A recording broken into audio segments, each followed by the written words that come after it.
On a des échéances effectivement à respecter dans l'année en termes d'orientation. En collège, on a le palier du passage de la 3e à la seconde qui est très important.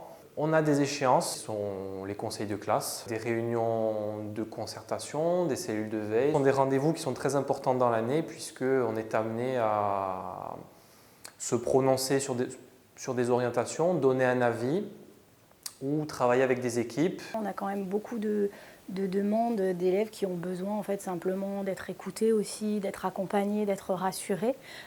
Et on joue ce rôle-là aussi auprès des enseignants, auprès des équipes éducatives en fait. On est aussi là beaucoup pour accompagner maintenant les équipes éducatives qui prennent elles aussi en charge de plus en plus la partie orientation. De par la formation du psychologue éducation nationale, qui est un master 2 de psychologie, on va apporter peut-être à un certain moment une expertise un peu plus technique sur l'aspect psychologique pour aider les équipes justement à trouver des solutions, que ce soit pour les élèves à besoins particuliers ou pour certains cas de décrochage scolaire ou de rupture avec les apprentissages. On peut apporter une pierre à l'édifice du travail pluridisciplinaire pour aider les élèves justement à surmonter ces difficultés. On est amené en début d'année à faire des actions au sein des établissements, donc des séances d'information sur l'orientation pour se faire connaître auprès des élèves qui par la suite prendront des rendez-vous et auront des entretiens personnalisés tout au long de l'année. Il est très important de prendre du temps pour rassurer aussi les parents. On met aussi des temps d'échange